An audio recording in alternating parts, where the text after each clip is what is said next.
dan bersama roh. Inilah Injil suci menurut Santo Markus. Dimuliakanlah Tuhan.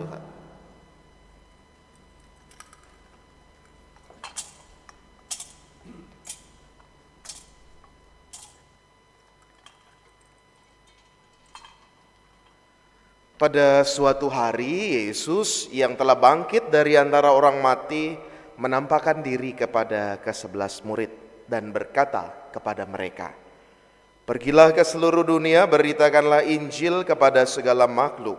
Siapa yang percaya dan dibaptis akan diselamatkan, tetapi siapa yang tidak percaya akan dihukum. Tanda-tanda ini akan menyertai orang-orang yang percaya. Mereka akan mengusir setan-setan dalam namaku.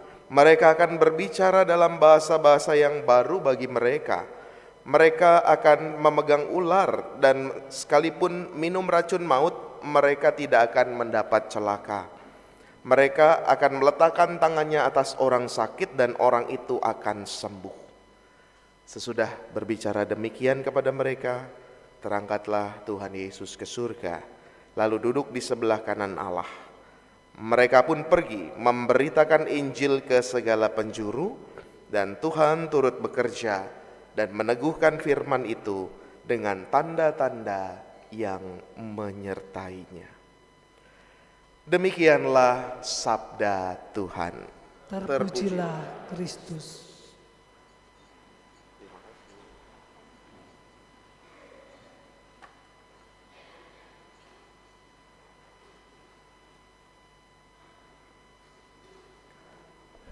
Saudari-saudara terkasih, siapa yang menyesal ikut Tuhan Yesus?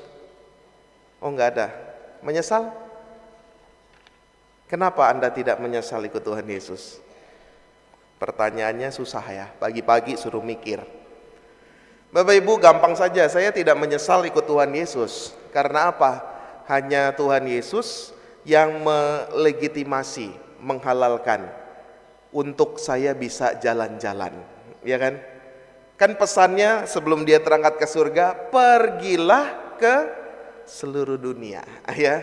Itu melegitimasi kita untuk ya yang punya hobi traveling, yang punya hobi jalan-jalan, ya itu sah-sah saja. Ya, kalau nanti saya nggak ada di sini gitu ya, kemana Romo Bekti? Lagi mewartakan Injil Tuhan. Nah gitu ya. Padahal juga lagi kemana-mana.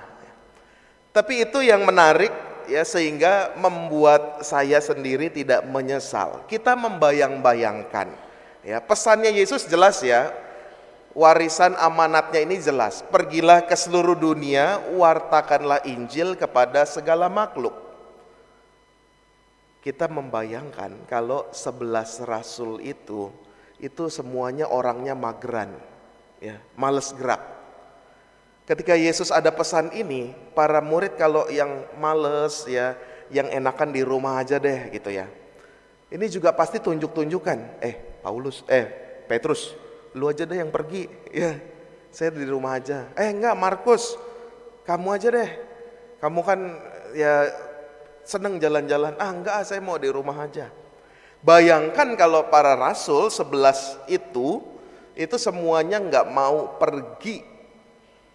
Mungkin juga di tempat kita di seluruh dunia enggak ada ini ya, komunitas-komunitas kekristenan ya, paroki-paroki, gereja-gereja, murid-murid Tuhan mungkin enggak ada. Saya selalu membayangkan dulu pendamping rohani saya, Romo Kulman SJ, itu usia 16 tahun berangkat dari Belanda ke Indonesia naik kapal 3 minggu. 16 tahun, itu kan luar biasa. Bagaimana dia masa mudanya berani pergi ke Indonesia, walaupun pada akhirnya juga dia lebih bahagia di Indonesia. Karena seumur hidupnya, selama sepanjang hidupnya itu banyakan di Indonesia. Tapi keberanian itu yang menarik buat saya. Mengikuti teladan ini, pergilah ke seluruh dunia, wartakanlah Injil. Saudari-saudara, kita juga diajak untuk itu. Kalau kita mageran, kalau kita juga mengungkung diri kita sendiri, ya kita nggak akan bisa mendapatkan sesuatu. Kita ndak punya. Bayangkan saja kalau kita yang ya mempersempit diri, kita yang ndak pernah, ya saya nggak mau merendahkan atau bagaimana, tapi kalau kita yang mengungkung diri, yang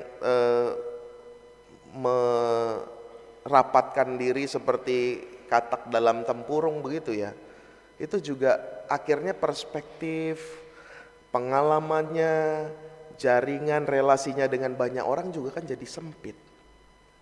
Yesus tidak mau demikian. Pergi ke seluruh dunia, artinya apa? Kita mau membuka diri. Kita mau memperluas perspektif diri kita.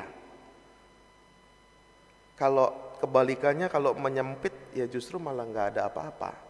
Kalau bukannya terbuka tapi malah egosentris, itu juga nggak ada pengalaman apapun. Ya udah berkutat dengan dirinya sendiri aja. Maka kata pergi ini menjadi penting, mewartakan Injil, mewartakan kabar sukacitalah, mewartakan sesuatu yang baik kepada segala makhluk.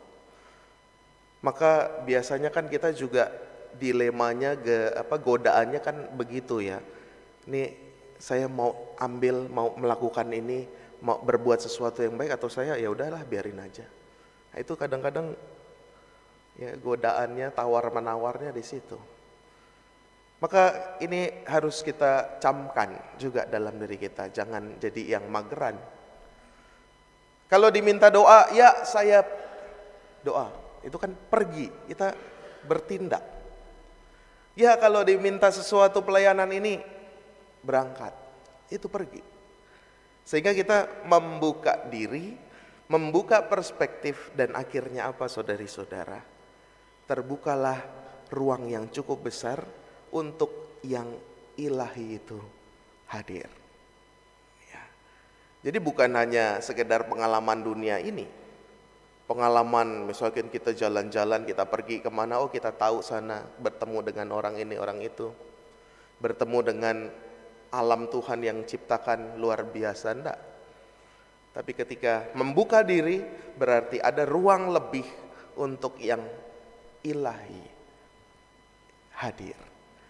Maka kalau kita hari ini merayakan kenaikan Yesus ke surga, itu berarti kan ada suatu tempat, ada suatu ruang yang diberikan secara istimewa buat kita semua, di mana Yesus itu juga mau hadir di situ. Ini menjadi kekuatan saudari-saudara, dan ini menjadi warisan iman. Ini menjadi amanat terakhir sebelum Yesus naik ke surga. Dan kalau kita pergi, nggak dibiarkan begitu saja. Kalau kita pergi, itu dikasih bekal sama Tuhan Yesus. Apa bekalnya? Jelas sekali. Mengusir setan-setan demi namaku. Mereka akan mengusir setan-setan demi namaku. Kita ketemu setan aja takut. Ini mengusir loh setan-setan. Berarti kan ada daya kekuatan yang ilahi yang ada ketika kita pergi, itu nggak dibiarkan kosong gitu aja, ada kekuatannya. Bahkan mengusir setan-setan. Bukan hanya itu, mereka akan berbicara dalam bahasa-bahasa yang baru bagi mereka. Sekarang kelihatan banget lah perkembangan dunia ini. Ada bahasa-bahasa komunikasi baru, ada media-media baru yang selalu ada di sekitar kita.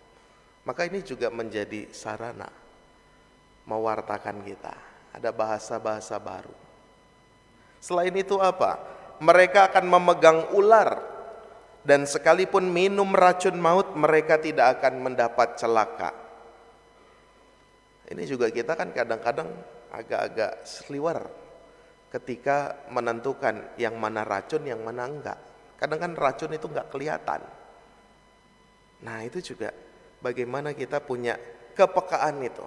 Atau paling tidak kalau kita pun ya terkena toksik itu, terkena racun itu, kita masih bisa kuat. Itu bekalnya. Dan yang terakhir, berkat Tuhan juga mengalir dalam hidup kita. Mereka akan meletakkan tangannya atas orang sakit dan orang itu akan sembuh. Ini membawa harapan. membawa kegembiraan, membawa sukacita, sehingga bisa memulihkan, ya bahasanya itu memulihkan dunia ini, memulihkan setiap pribadi yang berjumpa dengan kita. Maka saudari-saudara, pesannya jelas dalam kenaikan Yesus ke surga ini. Kita diutus untuk pergi mewartakan kabar sukacita kepada segala makhluk. Tapi tidak hanya pergi dibiarkan begitu saja, dikasih bekal, dikasih kekuatan, sehingga kita sama-sama punya daya, punya ruang yang terbuka untuk Yesus yang istimewa itu juga kita tempatkan di dalam hati kita. Semoga peristiwa kenaikan Yesus ke surga juga memperkuat kita untuk senantiasa mewartakan kasih-Nya seperti para rasul yang diteguhkan, yang disegarkan, yang dikobarkan semangatnya mewartakan kabar Injil Tuhan. Kita bersyukur atas sabda Tuhan hari ini, maka bersama-sama kita berdiri, kita